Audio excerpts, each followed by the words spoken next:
നമസ്കാരം. നമസ്കാരം. നമസ്കാരം. എന്താ വൈകിയത്? നമ്മുടെ ജില്ലാ സെക്രട്ടറിയും കൂടെ വരുമെന്ന് പറഞ്ഞ് വെയിറ്റ് ചെയ്യുമ്പോൾ അങ്ങനെ ഫോൺ ചെയ്ത് പറയുന്നു ഒരു അർജന്റ് മീറ്റിംഗ് ഉണ്ടെന്ന്. അപ്പൊ വരില്ലേ? വരും. കുറച്ച് ലേറ്റ് ആവുമെന്ന് പറയുന്നു.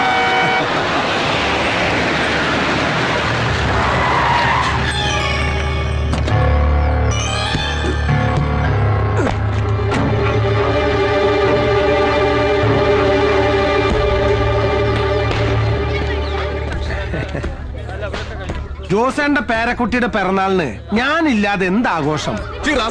വിളിക്കാത്ത പാട്ടിൽ നിനക്കെന്താണ് കാര്യം?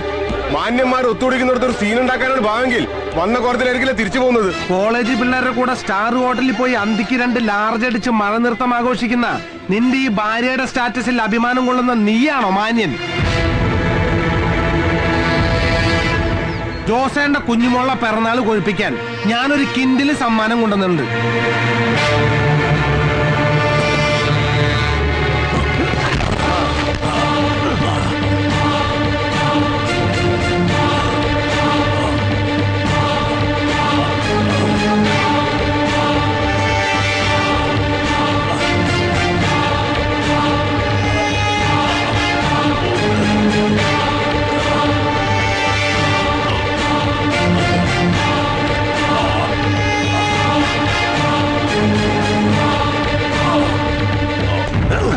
കൊടുക്കണ ജോസേനൊരു സമ്മാനം.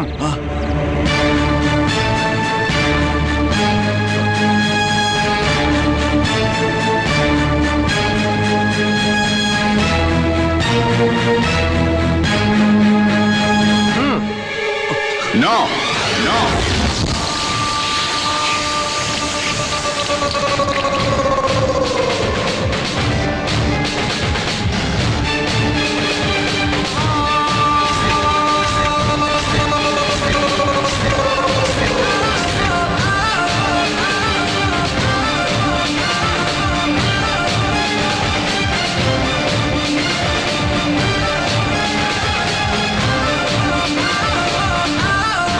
അപ്പന്റെ നേരെ കൈ ഉയർത്താൻ മാത്രം നീ വളർന്നിട്ടില്ലടാ. ഞാൻ ഐസക് ജോൺ, ജോസേട്ടന്റെ മോനാ.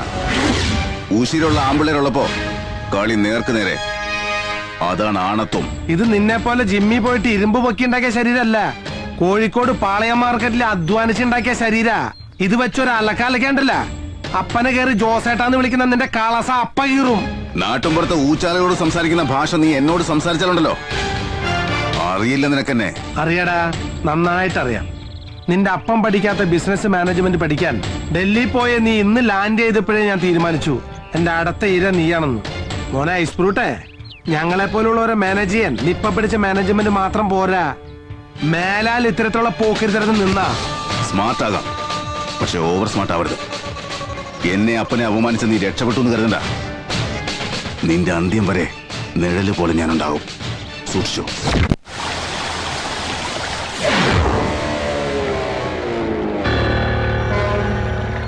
നമുക്കവനെ തട്ടണം ജോസേട്ടാ. രാഷ്ട്രീയപരമായി എന്ത് സഹായം വേണമെങ്കിലും ഞാൻ ചെയ്തു തരും. നമുക്ക് ഷക്കീലിനെ വിളിച്ചാലോ? ആരെ? മുംബൈയിൽ നിന്ന് ചോട്ടാ ഷക്കീലിനെ. അയ്യാ, ഒരു ഷക്കീല നടു റോഡിൽ തന്റെ വണ്ടി പിടിച്ചുകൊണ്ട് പോയപ്പോ ഈ രാഷ്ട്രീയ സ്വാധീനവും ഷക്കീലും ഒക്കെ എവിടെയായിരുന്നു? മുക്കാചക്രത്തിന്റെ വിലയില്ലാത്ത ഉപദേശമായി വന്നിരിക്കുന്നു. ഏതോ അസംബ്ലി ഉറക്കത്തിന് ഉടനെ പിച്ചും പേയും പറയുന്നല്ലോ ഓരോന്ന് വിളിച്ചു പറയാനേ ഇത് നിയമസഭയല്ല. അവന്റെ അമ്മയുടെ ഒരു ഇന്റർസ്റ്റേറ്റ് കൊട്ടേഷൻ. ഞാൻ അപ്പോഴേ പറഞ്ഞതാ പാണ്ഡ്യ വിശ്വസിക്കാൻ കൊള്ളുകയെന്ന്. ജോസേട്ടാ, ഒരു അബദ്ധം പറ്റിയെന്ന് വെച്ച് പാണ്ഡ്യനെ അങ്ങനെ തള്ളിക്കളയണ്ട. ചതിയിലൂടെ ആണെങ്കിലും അവൻ ശരവണന്റെ പണി തീർത്തിട്ടേ മടങ്ങൂ. വക്കീലേ, താനിനി ആ തമിഴന്റെ വീരഗാഥകൾ പാടണ്ട. സകല ചട്ടമ്പിത്തരങ്ങളുടെ ആൾരൂപമായ ക്രിമിനൽ ലോയറും നഗരം നിയന്ത്രിക്കുന്ന അസിസ്റ്റന്റ് കമ്മീഷണറും കാൽ കാശിന് വിലയില്ലാത്ത കുറെ കവല ചട്ടങ്ങളും കൂടി എന്റെ അപ്പന് ബുദ്ധി ഉപദേശിച്ചത് എന്തുണ്ടായി? നിങ്ങളൊക്കെ കൂടി ഗോകുലം വീടിന് ഡീൽ തുടങ്ങിയിട്ട് കാലം കുറെ ആയല്ലോ.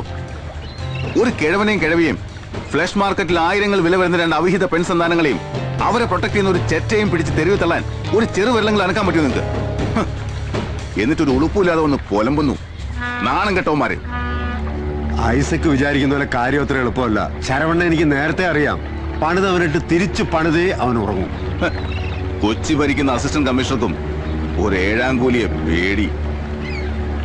നിങ്ങളൊരു കാര്യം മനസ്സിലാക്കണം. മിനിസ്റ്ററുടെ PA തൊട്ട് ലോക്കൽ സെക്രട്ടറിമാർക്ക് ഒരു ലക്ഷങ്ങൾ മറിച്ച തന്നെ പ്രമോഷനോട് കൂടി കൊച്ചിയിലേക്ക് കൊണ്ടുവന്നത് ഞങ്ങൾക്കൊപ്പം നിൽക്കാൻ. എന്റെ ഫ്രണ്ട്സിനിടയിൽ വെച്ചാ അവൻ അപ്പനെ അപമാനിച്ചത്. അതെന്നെ കൊല്ലുന്നതിന് തുല്യവാ. ഒരു വഴിയുണ്ട്. സ്വന്തം അച്ഛന്റെ പേരിലുള്ള സ്വത്ത് വിൽക്കാൻ ചെന്ന രവിശങ്കറെ ശരവണനെ കൊണ്ട് കൊല്ലിക്കാൻ ശ്രമിച്ചു എന്നതിന് ഗുണ്ട ആക്ട് പ്രകാരം ഒരു കേസ്. പിന്നെ കുറെ കാലത്തേക്ക് അവൻ പുറലോകം കാണില്ല. മല്ലികയാത്താക്കാം.